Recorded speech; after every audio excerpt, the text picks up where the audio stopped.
अथ 30 सर्गः। सान्त्यमाना तु रामेण मैथिली जनकात्मजा वनवासनिमित्तार्थम् भर्तारमिदमब्रवीत्। सा तमुत्तमसंविघ्ना सीता विपुलवक्षसम् प्रणयाच्चाभिमानाच्च परिचिक्षेप राघवम्। किम् त्वामन्यत वैदेहः पिता मे मिथिलाधिपः रामजामातरम् प्राप्य स्त्रियम् पुरुषविग्रहम्। अनृतम् बत लोकोऽयमज्ञानाद्यदि वक्ष्यति तेजो नास्ति परम् रामे तपतीव दिवाकरे। किम् हि कृत्वा विषण्णस्त्वम् कुतो वा भयमस्ति ते यत्परित्यक्तु कामस्त्वम् मामनन्यपरायणा। युमत्सेन सुतम् वीरम् सत्यमन्तमनुव्रता सावित्रीमिव माम् विद्धि त्वमात्मवशवर्तिनी। न त्वहम् मनसा त्वन्यम् द्रष्टास्मि त्वदृते नघा त्वया राघव गच्छेयम् यथान्याकुलपांसनी। स्वयम् तु भार्याम् कौमारीम् चिरमध्युषिताम् सतीम् शैलूष इव माम् राम परेभ्यो दातुमिच्छसि। यस्य पथ्यम् च रामार्थ यस्य चार्थे वरुध्यसे त्वम् तस्य भव वश्यश्च विधेयश्च सदा नघा। समामनादाय वनम् न त्वम् प्रस्थितुमर्हसि तपो वा यदि वारण्यम् स्वर्गो वा स्यात् त्वया सह। न च मे भविता तत्र कश्चित्पथि परिश्रमः पृष्ठतस्तव गच्छन्त्या विहारशयनेष्विव।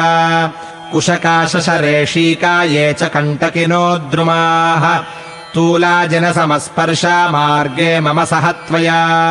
महावातसमुद्भूतम् यन्मामवकरिष्यति रजो रमण तन्मन्ये परार्घ्यमिव चन्दनम्।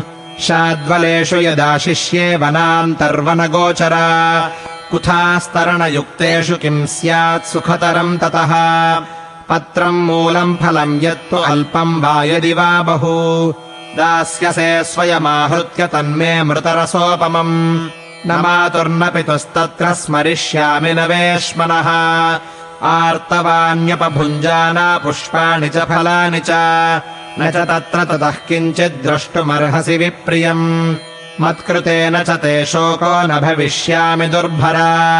यस्त्वया सह सस्वर्गो निरयो यस्त्वया विना इति जानन् पराम् प्रीतिम् गच्छ राम मया सह।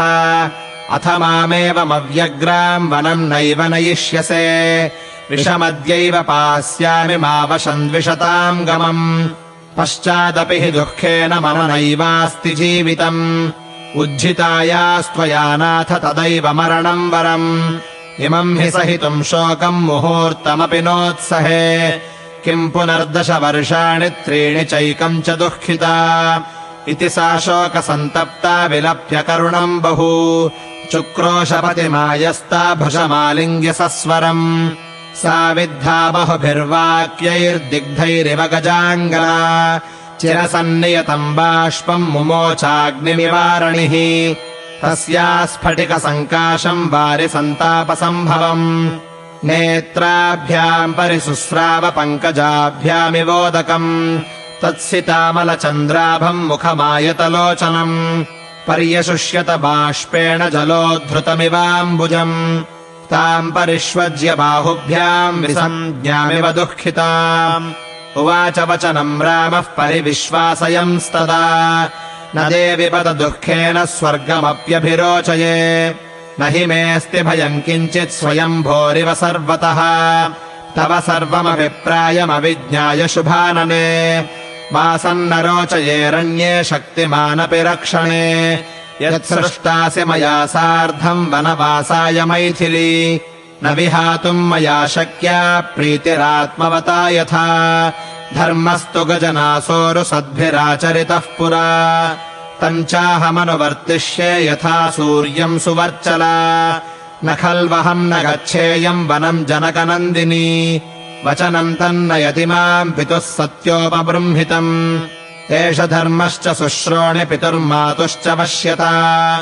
आज्ञाम् चाहम् व्यतिक्रम्य नाहम् जीवितुमुत्सहे। अस्वाधीनम् कथम् दैवम् प्रकारैरभिराध्यते स्वाधीनम् समतिक्रम्य मातरम् पितरम् गुरुम्। यत्र त्रयम् त्रयो लोकाः पवित्रम् तत्समम् भुवि नान्यदस्ति शुभापाङ्गे तेनेदमभिराध्यते न सत्यम् दानमानौ वा यज्ञो वाप्याप्तदक्षिणः तथा बलकराः सीते यथा सेवा पितुर्मता स्वर्गो धनम् वा धान्यम् वा विद्यापुत्राः सुखानि च गुरुवृत्त्यनुरोधेन न किञ्चिदपि दुर्लभम् देवगन्धर्वगोलोकान् ब्रह्मलोकांस्तथा परान् प्राप्नुवन्ति महात्मानो मातापितृपरायणाः समापिता यथा शास्ति सत्यधर्मपथे स्थितः तथा वर्तितुमिच्छामि स हि धर्मः सनातनः मम सन्नामतिः सीते नेतुम् त्वाम् दण्डकावनम् वसिष्यामीति सा त्वम् मामनुयातुम् सुनिश्चिता सा हि दिष्टानवद्याङ्गि वनाय मदिरेक्षणे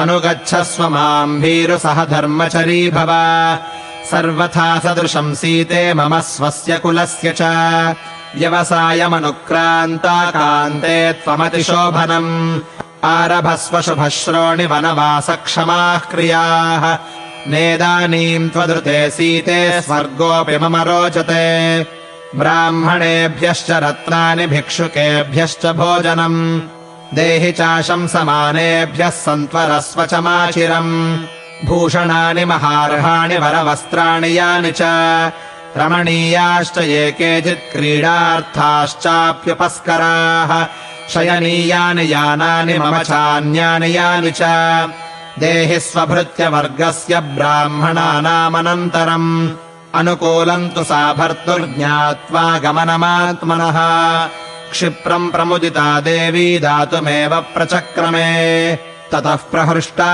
प्रतिपूर्णमानसा यशस्विनी भर्तुरवेक्ष्य भाषितम् धनानि रत्नानि च दातुमङ्गना प्रचक्रमे धर्मभृताम् मनस्विनी इत्यार्षे श्रीमद् रामायणे वाल्मीकीये आदिकाव्ये अयोध्याकाण्डे 30 सर्गः।